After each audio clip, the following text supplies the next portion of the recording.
The plasma cannon fire lit up the dark sky like deadly fireworks. Crix pressed his massive body against the broken concrete wall, feeling the heat wash over his thick fur. His yellow eyes scanned the battlefield where the Galactic Coalition forces were retreating once again. The insectoid Vexstar had broken through their lines for the third time this week. Crix belonged to the Canary race, a species that looked like giant wolves but walked on two legs. They stood 8 feet tall with powerful muscles, sharp claws, and teeth that could tear through metal. The Coalition had recruited them as shock troops because of their natural fighting abilities and pack loyalty. But now, as Crix watched his fellow soldiers flee, he wondered if that loyalty meant anything to anyone else. Fall back! Fall back! The high-pitched voice of Commander Zilth crackled through his communication device. The Etherian officer's jellyfish-like form was already floating toward the escape ships, his translucent body glowing with panic. Crix growled low in his throat. They were abandoning Outpost 7, just like they had abandoned Outposts 4, 5, and 6. The Vexstar swarm was pushing deeper into Coalition territory, and every time they met resistance, the other species ran. Only the Canary stood and fought until ordered to retreat. Crix, move your position now, came another voice through the calm. This one belonged to Lieutenant Vorn, a reptilian saurid with scales like armor. We're pulling out in 60 seconds. Crix looked around the rubble-strewn courtyard. 3 other Canary warriors were still fighting, their energy rifles blazing as they held the line. Jara, his pack sister, was wounded but still firing from behind an overturned vehicle. Her left arm hung useless at her side, dark blood matting her silver fur. What about the wounded?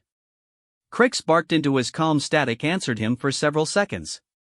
Then, Commander Ziltha's voice returned, colder than before. Acceptable losses. Move now or be left behind. Acceptable losses. The words hit Crix like a physical blow.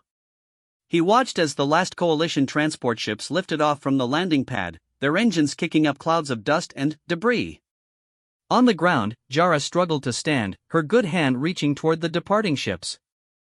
Crix, she called out, her voice weak but urgent. They're leaving without us. The realization struck him like ice water. The Coalition wasn't just retreating. They were abandoning the Canary troops entirely. The other species saw them as disposable, useful only for buying time while the important personnel escaped. A chittering sound filled the air, growing louder by the second. The Vexstar were coming. These creatures looked like a nightmare mix of praying mantis and spider, each one the size of a small vehicle. Their exoskeletons gleamed dark green in the firelight, and their multiple eyes reflected the chaos around them with cold intelligence. Crix made his choice. Instead of running for the ships, he sprinted toward Jara. His powerful legs carried him across the courtyard in massive bounds, dodging plasma bursts and falling debris. He reached her just as the first Vexstar warrior rounded the corner of a collapsed building. Can you run? He asked, slinging her good arm over his shoulder. Not fast enough, she panted. Blood trickled from a gash on her forehead. Go, brother. Save yourself. Pack loyalty, Crix said firmly. It was more than just words to the Canary. It was their most sacred belief. No warrior left behind, no matter the cost. The other 2 Canary, Tor and Breck, had fallen back to their position. Both were bloodied but still fighting. Tor's left ear was torn, and Breck limped on his right leg, but their rifles never stopped firing. The ships are gone, Tor announced grimly, his scarred muzzle twisted in anger. Saw them disappear into hyperspace. Then, we make our own way, Crix decided. His tactical training kicked in, analyzing their situation. The Coalition had left them with basic supplies but no extraction plan. The nearest friendly outpost was 3 days' march through hostile territory. With Jara wounded and the Vexstar swarming, their chances looked impossible. But Canary had survived on their home world by never giving up, even when the odds seemed hopeless. The old mining tunnels, Breck suggested, pointing toward a cluster of industrial buildings on the far side of the outpost. We could use them to get past the main Vexstar force. Crix nodded. It was their best option. The 4 Canary began moving carefully through the ruins, using cover and shadows to avoid the hunting parties of insectoid warriors. Each step sent pain through Jarrah's injured body, but she gritted her teeth and kept moving. The mining complex had been abandoned for decades before the war reached the sector. Massive machines sat rusted and silent, their metal shells providing cover as the pack made their way deeper into the facility. The entrance to the tunnel system was hidden behind a fallen beam, just large enough for them to squeeze through.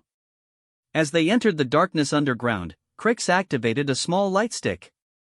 The tunnel stretched ahead like the throat of some ancient beast, carved from solid rock by mining equipment. The air was stale and cold, but it was better than facing the Vexstar swarm above.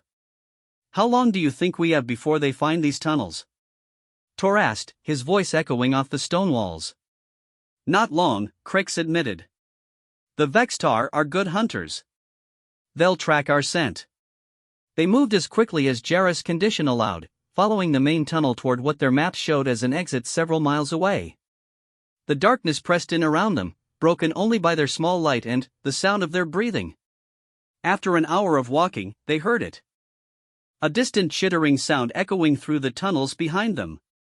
The Vexstar had found their trail. "Run," Crix ordered, but Jarrah stumbled and nearly fell. Her wound was getting worse, and she was losing too much blood. "Leave me," she whispered. "I'm slowing you down." "Never," Crix growled. Pack loyalty demanded nothing less than everything. Breck and Tor took positions at a bend in the tunnel, setting up a defensive position with their remaining ammunition. Their energy rifles charged with a high-pitched whine, ready for the enemy to round the corner. The first Vexstar warrior appeared like a shadow made of claws and teeth. Tor's shot took its center mass, the plasma bolt burning through its exoskeleton. But 2 more immediately took its place, then 5, then 10. The tunnel filled with the sound of weapons fire and inhuman screeching. Plasma bolts lit up the darkness like deadly lightning, and the smell of burned chitin filled the air. Breck took a hit to his shoulder, spinning him around, but he kept firing. Crix half-carried Jarrah toward the tunnel exit, his heart pounding as he heard his pack brothers fighting for their lives behind him. Every instinct screamed at him to go back and help them, but his duty was to get Jarrah to safety. They reached a junction where 3 tunnels met. Crix could see faint light coming from the left passage, suggesting an exit to the surface. But, as they started toward it, the chittering sounds grew louder from behind, punctuated by the increasingly desperate fire from Tor and Breck. Then, the weapons fire stopped. Silence filled the tunnel like a physical presence. Crix felt his blood turn to ice, knowing what that silence meant. His pack brothers had made their last stand, buying time for him and Jarrah to escape. "Crix," Jarrah whispered, her voice barely audible. "I can hear them coming." The chittering was getting closer, echoing through multiple tunnels now. The Vexstar had spread out to hunt them, using their superior numbers to cover all possible escape routes. Crix's mind raced through their options. They were outnumbered, outgunned, and trapped underground with a wounded packmate. Every tactical scenario ended the same way. But Canary warriors didn't surrender, and they didn't abandon their pack. He made his decision. "There's a maintenance shaft ahead," he told Jarrah, pointing to a narrow opening in the tunnel wall. "You can fit through it. Follow it up to the surface." "What about you?" she asked, though her expression already showed she understood. "Someone has to slow them down," Crix said simply. He checked his energy rifle. "Half a charge remaining, maybe enough for 20 shots. Against an entire Vexstar hunting party, it wouldn't last long." Jarrah gripped his arm with her good hand. "Pack loyalty goes both ways, brother. I won't leave you either." "This isn't about loyalty anymore," Crix said gently. "This is about survival. Someone needs to tell the coalition what really happened here. Someone needs to make sure the other packs know they can't trust the other species to keep their word." The chittering was very close now, coming from all 3 tunnels. Crix could see movement in the darkness, the reflection of multiple eyes catching the light from his stick. Jarrah looked at him for a long moment, then pressed something into his hand. It was her pack medallion, a small metal disc that bore the symbol of their clan. "For luck," she said. She squeezed through the maintenance shaft opening and disappeared into the narrow passage above. Crix heard her movement fading as she climbed toward the surface. Then, he was alone in the tunnel with his rifle and his determination. The first Vexstar warrior rounded the corner like a living nightmare. Crix's shot took it down, but 3 more immediately appeared. Then, 5. Then, 10. They filled the tunnel like a tide of death, their claws scraping against stone as they advanced. Crix fought like his ancestors had fought on the Canary homeworld, with savage determination and no thought of retreat. Each shot from his rifle burned through insectoid armor, and each fallen enemy was quickly replaced by 2 more. His ammunition counter dropped steadily, 15 shots left, 10, 5. A Vexstar claw raked across his chest, tearing through his armor and drawing blood. Another caught his rifle arm, nearly knocking the weapon from his grip. But Crix kept fighting, using his claws and teeth when the rifle ran empty, fighting with the fury of a warrior who had nothing left to lose. The last thing he remembered before the darkness took him was the sound of his own defiant howl echoing through the tunnel, a sound that spoke of pack loyalty and courage in the face of impossible odds. When consciousness returned, Crix found himself in a place he didn't recognize. The ceiling above him was made of smooth metal, and the air smelled of antiseptic and machine oil instead of blood and death. Soft light came from panels in the walls, nothing like the harsh glare of plasma weapons. He tried to sit up and immediately regretted it. Pain shot through his entire body, and he could feel bandages wrapped around his chest and arms. His left leg was immobilized in some kind of medical device. "Easy there, big guy," said a voice he didn't recognize. "You've been through hell and back." Crix turned his head toward the sound and saw something impossible. The speaker was a bipedal creature about 6 feet tall, with pale skin and dark hair growing only on the top of its head. It wore simple clothing and had kind eyes the color of a summer sky. "What are you?" Crix asked, his voice rough from disuse. "Human," the creature replied with a smile. "My name is Dr. Sarah Chen. You're safe now, though it was touch and go for a while." "Human." Crix had heard rumors about this species during briefings, but he'd never seen one before. They were supposed to be newcomers to the galactic stage, primitives who had barely achieved faster than light travel. What was one doing here? "Where am I?" Crix managed to ask. "Medical bay of the human exploration vessel Defiance," Dr. Chen explained. "We found you in those tunnels 3 days ago. Honestly, I'm amazed you survived. The Vexstar left you for dead, probably figured you were too badly wounded to be worth finishing off." 3 days. Crix tried to process that information. "My packmate, Jara. Silver fur, wounded arm. Did you find her?" Dr. Chen's expression brightened. "The female Canary?" "Yes, she's fine. Recovering in the next room, actually. She's the one who told us where to find you. Insisted we go back into those tunnels even though our sensors showed heavy Vexstar activity." Relief flooded through Crix like cool water. Jara had survived. At least one member of his pack had made it out alive. "Why?" Crix asked. It was the question that had been burning in his mind since he woke up. "Why did you come back for me? Your species isn't part of the Coalition military. You owe us nothing." Dr. Chen was quiet for a moment, her expression thoughtful. "You know, Captain Martinez asked me the same question when I volunteered for the rescue mission." "Want to know what I told him?" Crix nodded, genuinely curious. "I told him that any warrior brave enough to make a last stand to save his wounded pack mate deserved a chance to live," she said simply. "Besides, humans have a saying, 'no one left behind.' Sounds like your people believe something similar." Crix stared at this strange alien doctor, trying to understand what he was hearing. The Coalition species had abandoned his pack without a second thought, writing them off as acceptable losses.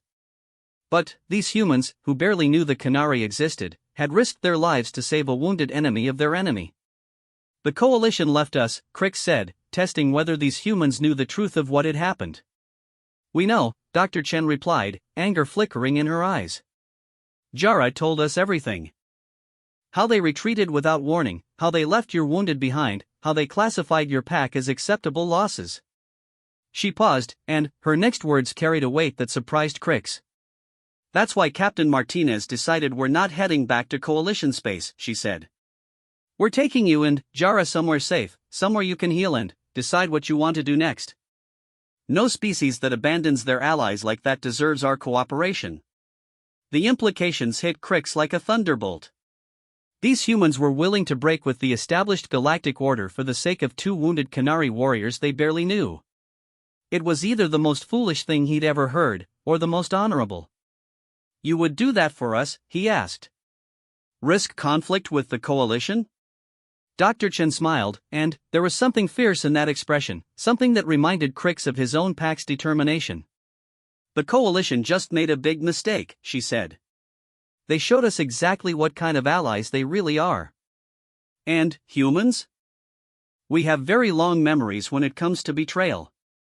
As Crix lay back against his pillow, processing everything he'd learned, one thought kept running through his mind. Maybe pack loyalty wasn't dead in the galaxy after all. Maybe it had just been waiting for the right species to show it what it really meant. Outside the medical bay's small window, stars streaked past as the human ship carried them toward an uncertain but hopeful future.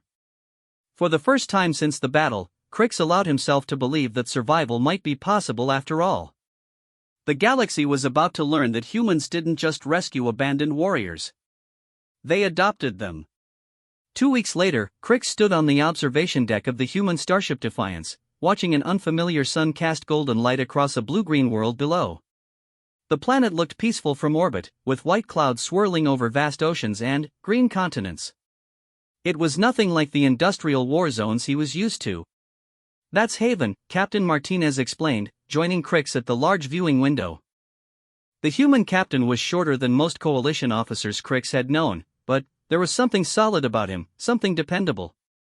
His graying hair spoke of experience, and his calm eyes held the kind of wisdom that only came from making hard choices and living with them. A human colony world? Crix asked. Not exactly, Martinez replied. It's what we call a sanctuary world. When humanity first reached the stars, we found a lot of refugees. Species that had been displaced by war, persecution, or economic collapse. Some had been wandering the galaxy for generations, looking for a place to belong. Crix studied the captain's weathered face. So you gave them one? We gave them several, actually, Martinez said with a slight smile. Haven is the largest. About 2 million beings from 47 different species call it home. They've built something pretty special down there. The idea intrigued Crix. On Canary Worlds, his people lived in vast packed cities, thousands of warriors and their families bound together by blood and loyalty. But, a world where different species live together as equals? He'd never heard of such a thing. The Coalition knows about this place? Crix asked. Martinez's expression darkened slightly. The Coalition knows we exist, but they don't know where our sanctuary worlds are located. We've made sure of that. Some secrets are worth keeping. A soft chime indicated they were receiving a communication. Captain Martinez touched a control panel built into the wall, and a holographic display flickered to life.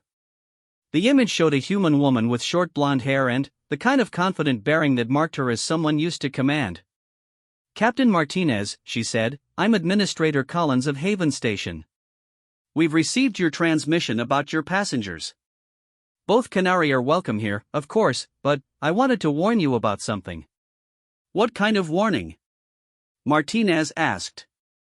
We've been monitoring Coalition communication channels, Administrator Collins explained.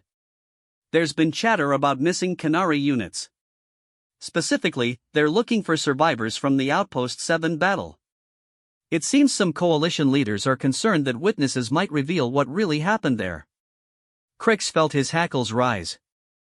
Even after abandoning his pack to die, the Coalition was worried about the truth getting out. It confirmed everything he'd suspected about their true nature. How concerned? Martinez asked. Concerned enough to put out a bounty, Collins replied grimly. They're offering significant rewards for information about Canary survivors, claiming they want to debrief and reassign them. We both know what that really means. Crix understood perfectly. The coalition couldn't risk word spreading among the Canary packs about how their warriors had been abandoned.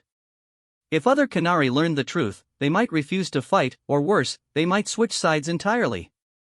Then, it's a good thing we're not planning to hand them over, Martinez said firmly. There's more, Collins continued. We've also detected increased Vexstar activity in this sector.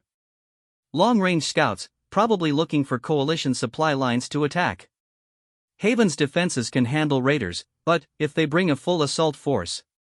She didn't need to finish the sentence.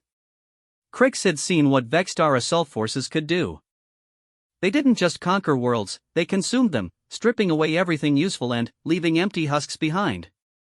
We'll deal with that when the time comes, Martinez said. Right now, let's focus on getting our passengers safely to the surface. The hologram flickered off, leaving Crix alone with Captain Martinez and a growing sense of unease. These humans were risking everything to protect two Canary they barely knew. It was either the greatest kindness he'd ever witnessed, or the most dangerous foolishness. Captain, Crix said carefully, you don't understand what you're getting into. The coalition has billions of soldiers across hundreds of worlds. If you oppose them over us. Martinez turned to face him fully, and Crix was surprised by the steel in the human's eyes. Crix, let me tell you something about humans, the captain said quietly. We've spent our entire history fighting bullies and tyrants. Sometimes we've lost, sometimes we've won, but we've never stopped fighting. The coalition thinks they can treat people as disposable? They're about to learn why that's a mistake. Before Crix could respond, another voice called out from behind them. Crix! There you are! He turned to see Jara approaching, moving much better than she had been a week ago. Her wounded arm was still in a support sling, but she was walking without assistance, and the color had returned to her silver fur. How are you feeling? Crix asked, genuinely pleased to see her recovery. Like I could fight a Vexstar with my bear claws, she replied with a grin that showed her sharp teeth. These humans know how to heal. Their medical technology is amazing. Captain Martinez smiled at the compliment. Dr. Chen says you'll both be at full strength within another week. Your species has impressive natural healing abilities. It's not just the medical care, Jara said, her expression becoming more serious. It's everything. The way they treat us like equals instead of weapons. The way they listen when we talk instead of just giving orders. I've never experienced anything like it. Crix nodded, understanding exactly what she meant. In the coalition military, Canary were respected for their fighting ability but treated as tools rather than people. Officers from other species would plan battles around Canary strength and courage, but they rarely asked for Canary opinions or input. It's going to be strange, living on a world where different species cooperate instead of just using each other, Crix mused. You might be surprised, Martinez said. I think you'll find that cooperation can be more effective than exploitation. Come on, let's get you two ready for transport. Haven is going to be your home for as long as you want it to be.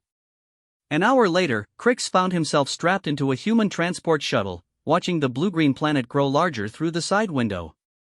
The shuttle was sleek and efficient, nothing like the bulky coalition transports he was used to. Everything about human technology seemed designed for elegance rather than just raw functionality. Dr. Chen sat across from them, running final medical scans with a handheld device. Your tissue regeneration is ahead of schedule, she reported to Jara. Another few days and you'll have full mobility back. What happens then? Jara asked. Do we train with human forces? Learn your fighting techniques? Dr. Chen looked puzzled. Train for what? You're not soldiers anymore, unless you choose to be. On Haven, you can be anything you want. Teachers, engineers, farmers, artists, whatever interests you. Crix struggled to process that concept. Canary were born warriors. It was their identity, their purpose, their entire social structure. The idea of being anything else seemed impossible. We don't know how to be anything but soldiers, he admitted. Then, you'll learn, Dr. Chen said simply. Humans believe that everyone deserves the chance to choose their own path.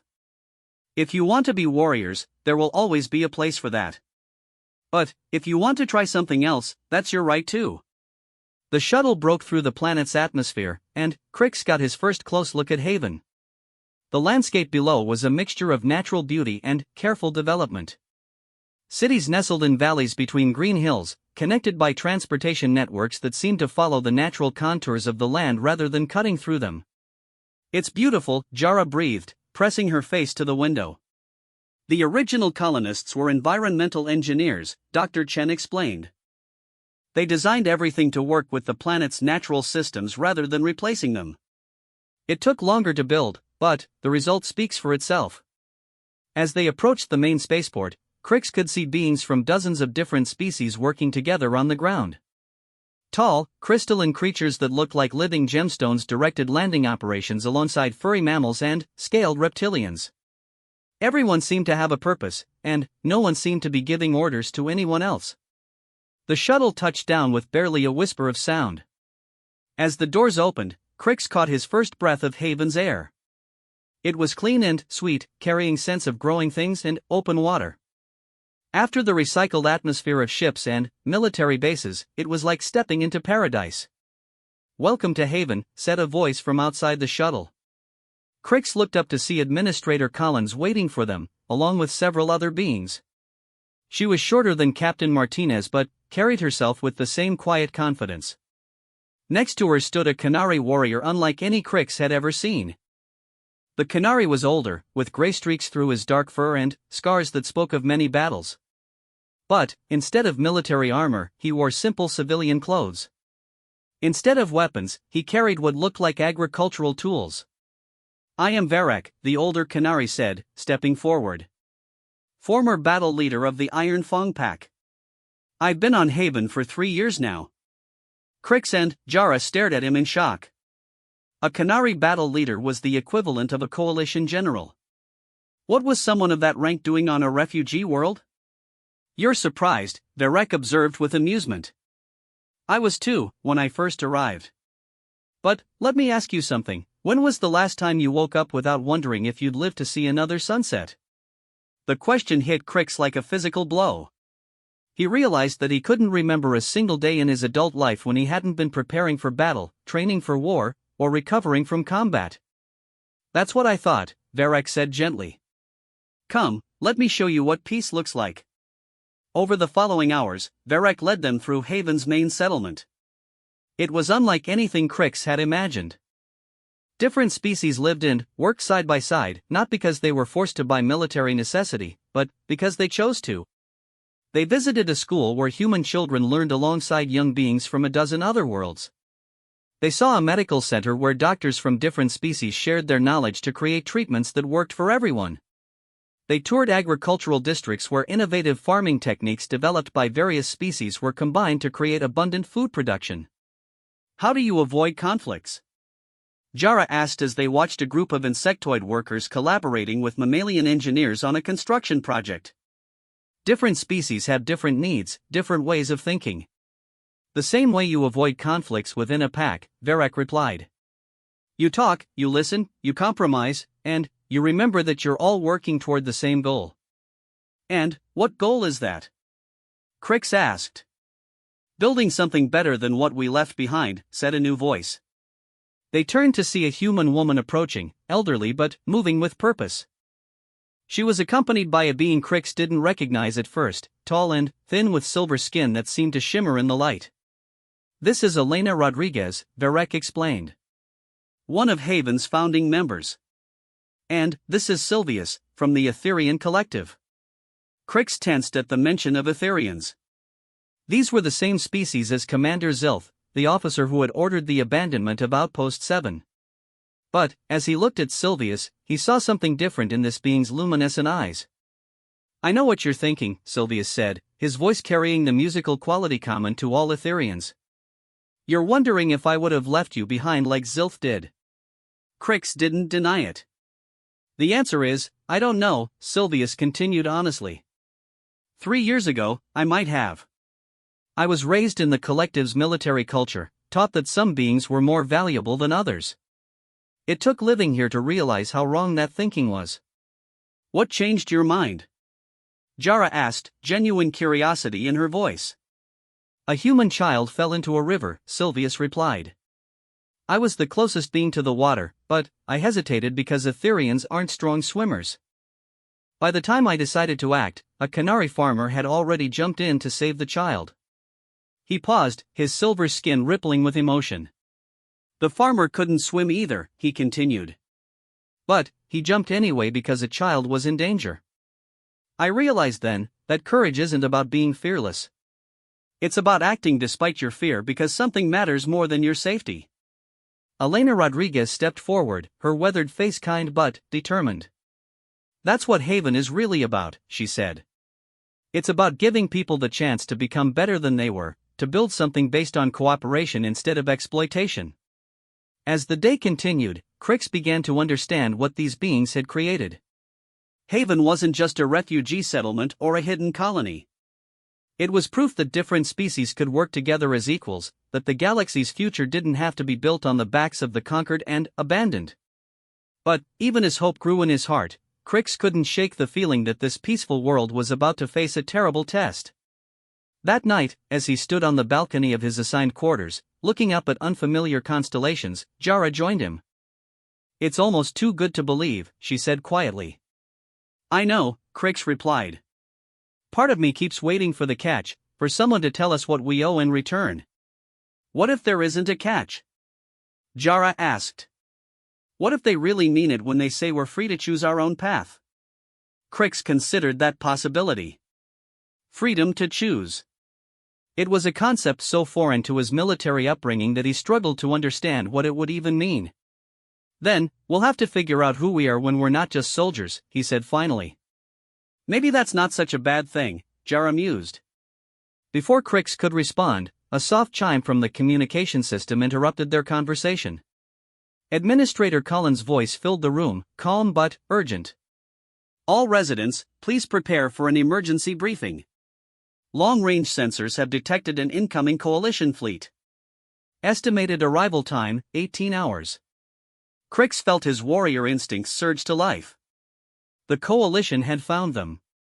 Whatever peaceful future Haven offered was about to be tested by war. So much for choosing our own path, Jara said grimly, her claws extending reflexively. But, as Crix looked out over the lights of Haven settlements, where millions of beings from dozens of species had built a life based on cooperation and mutual respect, he realized something important. This time, he wasn't fighting for distant coalition politicians who saw him as disposable. This time, he was fighting for something worth protecting. The galaxy was about to discover what happened when you threatened a place that had taught abandoned warriors what home really meant. The emergency briefing took place in Haven's main assembly hall, a vast circular chamber that could hold thousands of beings. As Crix and Jara made their way through the crowds, they were amazed by what they saw. Instead of panic or fear, the various species were organizing themselves with calm efficiency. Groups were forming based on skills rather than species lines. Engineers from different worlds clustered together, discussing defensive preparations. Medical personnel gathered around holographic displays showing evacuation routes. Even the children were being organized into safety groups, supervised by volunteers from multiple species. This is impressive, Jara observed, watching a team of insectoid technicians working alongside human programmers to upgrade the colony's communication systems. They've done this before, Crix realized. This isn't their first emergency. Administrator Collins took the stage at the center of the hall, her voice amplified so everyone could hear clearly. Friends, we have 18 hours before a coalition fleet arrives in our space. Intelligence suggests they're here looking for the Canary survivors from Outpost 7. A low murmur ran through the crowd, but no one seemed surprised. Crix felt a chill as he realized that Haven's residents had expected this moment. Do we know their intentions? Called out someone from the crowd. Their official mission orders claim they're conducting a welfare check on refugee populations, Collins replied with obvious skepticism. Unofficially, we believe they intend to take Crix and Jara by force, and possibly establish a permanent coalition presence here. The murmur grew louder, and Crix could hear anger in many voices. These beings had built something precious here, and the coalition was threatening to destroy it. What are our options? Asked another voice. Captain Martinez stepped forward to join Collins on the stage. "We have three choices," he announced. "First, we can surrender the two Canary and hope the coalition leaves us alone." A chorus of angry voices immediately rejected that option. Crix was stunned to hear beings from dozens of species shouting variations of never, and no one gets left behind. Second, Martinez continued, we can evacuate everyone to backup colonies and abandon Haven.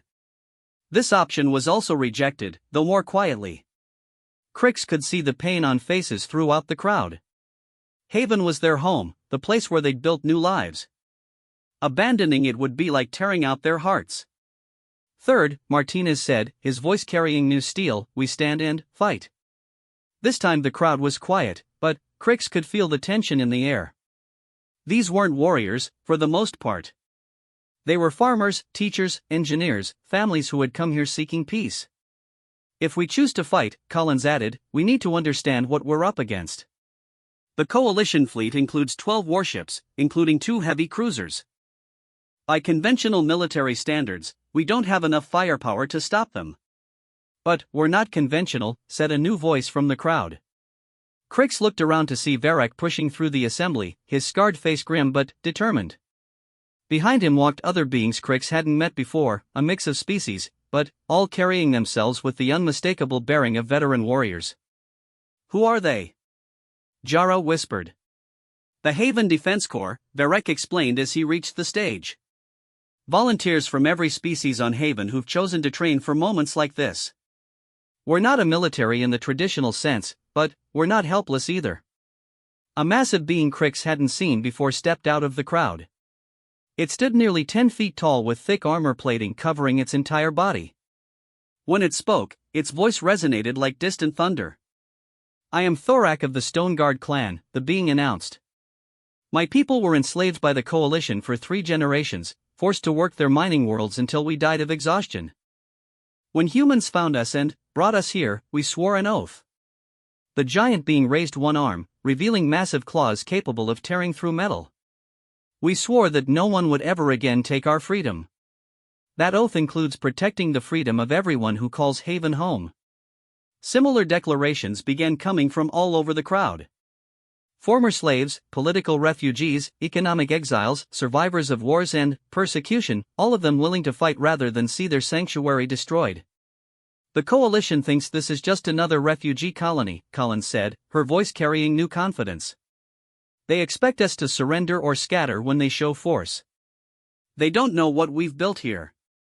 Captain Martinez activated a holographic display that showed Haven's orbital space.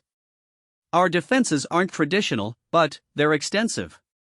We have mining stations that can be converted to weapons platforms, cargo haulers that can serve as missile ships, and civilian vessels that can be armed for combat. What about ground defenses? Asked Sylvius, the reformed Etherian. Every settlement has underground shelters that can withstand orbital bombardment, Collins replied. But, more importantly, we have something the coalition doesn't expect. She gestured toward the crowd. We have 2 million beings who've chosen to stand together instead of letting themselves be divided by species, politics, or fear.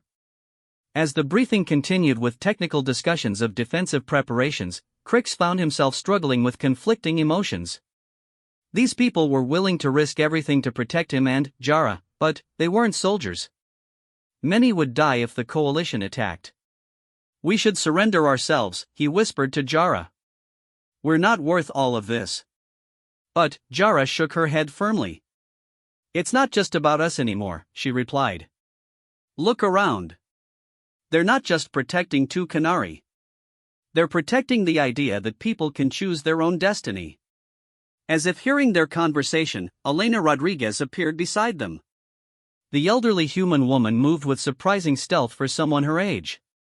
Having second thoughts, she asked gently. Crix nodded reluctantly. I've spent my whole life as a soldier. I understand military necessity. This many people shouldn't die for 2 refugees. Elena smiled, but there was steel in her expression. Crix, do you know why humans first came to the stars? Expansion? Resources? The same reasons as any species, I suppose. Curiosity, Elena corrected. We wanted to see what was out there, to meet new people and learn from them. But, when we got to space, we found a galaxy ruled by fear and exploitation. She gestured toward the crowd around them. Haven is our answer to that galaxy. It's proof that different species can build something better together. If we let the coalition destroy that, we're admitting that cooperation is impossible. Before Crix could respond, alarms began sounding throughout the assembly hall. Colin's voice cut through the noise with urgent calm. Long-range sensors detect early arrival. Coalition fleet will be in weapons range in 6 hours, not 18. All defense stations, begin immediate preparations. The crowd began moving with practiced efficiency. Families headed toward shelters, technical teams rushed to their assigned positions, and the Defense Corps members began suiting up for combat. But, instead of chaos, there was a sense of unified purpose. "Come on," Varek said, appearing at Crix's shoulder. "Time to show these coalition bureaucrats what real warriors look like." Over the next few hours, Crix watched in amazement as Haven transformed itself. The peaceful farming settlements revealed hidden weapon emplacements. Civilian cargo ships deployed military-grade shields and missile systems. Mining stations in the asteroid belt repositioned themselves to create overlapping fields of fire. "How is this possible?" Jara asked as they watched a group of children help load ammunition for defensive turrets. "This level of coordination should take weeks to organize." "We've been preparing for 3 years," explained Dr. Chen, who had appeared in combat armor that looked surprisingly well used. "Every adult on Haven volunteers for at least one emergency role. The children have been trained in safety procedures since they could walk." "You're all warriors," Crix realized. "Different kinds of warriors, but warriors nonetheless." "We're families protecting our home," Dr. Chen corrected. "It's not the same thing as being soldiers, but it's just as effective." The coalition fleet dropped out of hyperspace exactly when the sensors had predicted. 12 sleek warships arranged themselves in standard attack formation, with the 2 heavy cruisers taking point positions. They looked deadly and efficient, representing the accumulated military might of dozens of worlds. From Haven's command center, Collins opened a communication channel to the Coalition flagship. "Coalition fleet, this is Administrator Collins of Haven Colony. You are entering sovereign human space without authorization. Please state your business." The response came from a familiar voice that made Crix's hackles rise. Commander Ziltha's musical Etherian tones carried the same cold authority that had abandoned Outpost 7. "Administrator Collins, I am Commander Zilth of the Coalition Defense Force. We are here to recover stolen Coalition personnel and investigate reports of illegal weapons manufacturing." "There are no stolen Coalition personnel here," Collins replied calmly. "All residents of Haven are here voluntarily. As for weapons manufacturing, we have the right to defend ourselves." 2 Canary warriors escaped custody during a classified military operation, Zilth continued, his tone becoming more threatening. "We have reports they may be hiding on your world. We demand immediate permission to conduct a search." Collins glanced at Crix, who stepped forward to the communication console. "This is Crix of the Iron Claw Pack," he announced. "I wasn't stolen from the Coalition, Commander. I was abandoned by you. Left to die while you ran away." There was a long pause before Zilth responded. "Former Corporal Crix, you are still bound by Coalition military law. Surrender yourself immediately and we will ensure you receive proper medical treatment and debriefing." Crix felt Jara move to stand beside him. Around the command center, dozens of beings from various species had gathered, all listening to the exchange. "I hereby resign from Coalition service," Crix announced formally. "I claim refugee status under galactic law and choose to remain on Haven." "That is not acceptable," Zilth replied. "You possess classified information that poses a security risk. We will recover you by force if necessary." Captain Martinez stepped forward to join Crix and Jara at the communication console. "Commander Zilth, this is Captain Martinez of the Human Defense Force. Haven Colony is under human protection. Any attempt to land troops or remove residents by force will be considered an act of war." Ziltha's laugh carried no humor.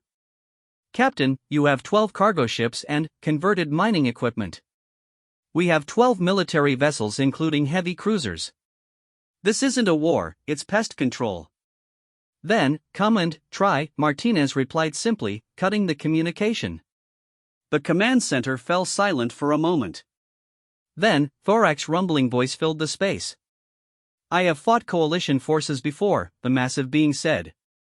They rely on superior technology and numbers. They expect their enemies to break and run when faced with overwhelming odds. What they don't expect, added Silvius, his silver skin rippling with determination, is an enemy that refuses to break. Collins activated the colony-wide communication system.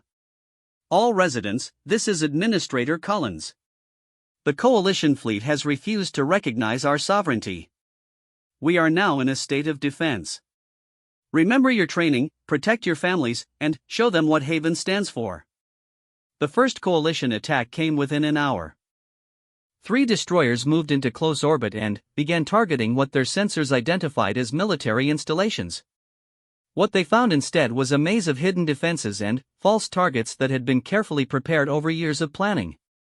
Mining charges that had been disguised as cargo containers detonated near the coalition ships, creating debris fields that interfered with their sensors. Civilian freighters that looked helpless suddenly revealed hidden missile launchers, striking the destroyers before vanishing back into the asteroid field. From the planet's surface, defensive turrets that had been built to look like agricultural equipment opened fire with surprising accuracy. The coalition ships found themselves taking damage from directions they hadn't expected. How are they doing this? Demanded one of the coalition captains over an intercepted communication channel.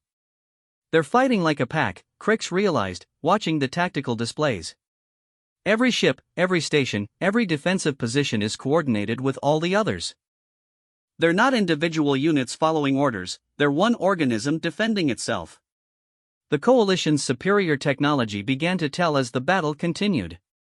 Haven's improvised defenses were brave and clever, but they couldn't match military-grade armor and weapons indefinitely. One by one, the converted cargo ships were destroyed or disabled. We're losing, Collins admitted grimly as another civilian vessel disappeared from the tactical display. No, Crix said quietly. We're teaching. Before anyone could ask what he meant, the long-range sensors detected new arrivals. 6 ships dropped out of hyperspace at the edge of the system, but these weren't coalition reinforcements. This is Captain Sarah Mitchell of the human cruiser Valkyrie, came a new voice over the communication channels. Haven Colony, we received your distress signal. Sorry we're late to the party. The 6 human warships moved into attack formation with deadly precision. Unlike Haven's converted civilian vessels, these were purpose-built for combat, armed with the latest human military technology. How did they know? Collins asked in amazement. Captain Martinez smiled grimly. I sent out a call for assistance when the coalition fleet first arrived. The Human Defense Force has been expecting something like this for months. The battle that followed was unlike anything Crix had ever witnessed. The human warships didn't just attack the coalition fleet, they systematically dismantled it. Their weapons were precise and devastating, their tactics fluid and unpredictable. But, more importantly, they coordinated perfectly with Haven's remaining defenses. Human military vessels worked alongside converted mining ships, professional soldiers fought beside civilian volunteers, all united by a common purpose. Impossible, breathed Commander Zilf over an open channel as his flagship took a direct hit from the Valkyrie. How are primitives defeating coalition technology? Because we're not fighting for conquest or politics, Captain Mitchell replied calmly. We're fighting for family. The coalition fleet, faced with unexpected resistance and mounting losses, began to withdraw. But their retreat was cut short when additional ships arrived from 3 different directions. More human vessels, but also ships from other species, some that Crix recognized as former coalition members. This is Admiral Chen of the Free Worlds Alliance, came a new voice, this one speaking with quiet authority. Coalition fleet, you are in violation of several interstellar treaties. Surrender immediately or face the consequences.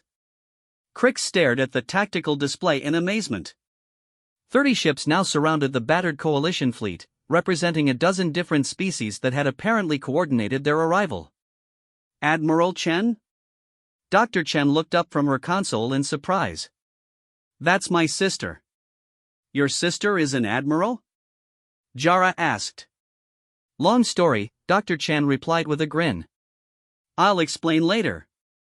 Commander Zilpha's voice came over the communication channel one last time, filled with defeat and confusion. This is impossible. The Coalition has the strongest military force in the galaxy. How can a group of refugees and primitives defeat us? This time it was Crix who answered. Because you never understood what strength really means, Commander. You thought it was about having the biggest weapons or the most ships. But real strength comes from people choosing to stand together. The Coalition is finished, Admiral Chen announced to all ships in the system. Word of this battle is already spreading across the galaxy. Every oppressed species, every abandoned soldier, every refugee looking for a better life now knows there's an alternative. As the Coalition ships limped away under escort to face war crimes tribunals, Crix found himself standing in the command center surrounded by beings from dozens of species, all of whom had risked everything to protect two Canary warriors they barely knew. So what happens now? Jara asked. Administrator Collins smiled, her expression mixing exhaustion with triumph. Now we rebuild. And we prepare for all the new refugees who are going to be looking for a place like Haven. The galaxy is changing, Captain Martinez added. The Coalition's power was built on fear and isolation. Today proved that cooperation is stronger than domination. Varek approached Crix and Jara, his scarred face showing something that might have been pride. You two started something important, he said. Not just by surviving Outpost 7, but by choosing to trust these humans when they offered you sanctuary. We didn't choose anything, Crix protested. We were just trying to survive. That's exactly the point, Elena Rodriguez said, appearing beside them with her usual quiet wisdom. You survived because you refused to abandon each other, even when everyone else had given up on you. That's the spirit that built Haven, and it's the spirit that will build whatever comes next. Over the following days, as reports of the battle spread across the galaxy, something unprecedented began to happen. Coalition military units started defecting, often entire ships or squadrons at once. Oppressed species declared independence from Coalition rule. Refugee convoys began heading toward human space, seeking sanctuary worlds like Haven. Crix and Jara found themselves at the center of a movement they'd never intended to create. Their story, abandoned by the Coalition but rescued by humans who believed no one should be left behind, became a symbol of hope for beings across the galaxy. I never wanted to be a symbol, Crix admitted to Dr. Chen as she conducted one final medical scan. The best symbols never do, she replied. That's what makes them authentic. You didn't set out to inspire a revolution. You just refused to give up on each other. So what do we do now? Jara asked. Dr. Chen smiled. Whatever you want. That's the point of freedom, you get to choose your own purpose. Crix looked out the medical bay window at Haven's surface, where beings from dozens of species were already working together to repair the battle damage and prepare for new arrivals. Children played in parks that had been playgrounds one day and weapons emplacements the next, their laughter echoing across communities where former enemies had become neighbors. I think, Crix said slowly, I'd like to learn what peace feels like. Really feels like, not just the absence of war but the presence of something worth building. And, I think, Jara added, I'd like to help other refugees find their way here. Show them that there's a place where being different is valued instead of feared. Varek nodded approvingly. Good choices. Both of you. The galaxy needs warriors, but it needs builders even more. As the days turned into weeks, Crix began to understand what the humans had meant when they talked about choosing your own path. He worked with refugee services, helping new arrivals adapt to life on Haven. He learned about agriculture, engineering, art, things he'd never had time for as a soldier. But, most importantly, he learned about family in the broader sense. The pack loyalty that had sustained him through military service expanded to encompass an entire world of beings who had chosen to stand together despite their differences. The Coalition still existed, but its power was broken. Too many species had seen what was possible when cooperation replaced exploitation. Too many soldiers had learned that they didn't have to die for political causes that treated them as disposable. And, on Haven, 2 former Canary warriors who had once been abandoned on a distant battlefield continued to heal, to grow, and to help build something that proved the galaxy could be better than it had been. The war dogs had found their pack at last, and their pack was bigger than anyone had ever imagined possible.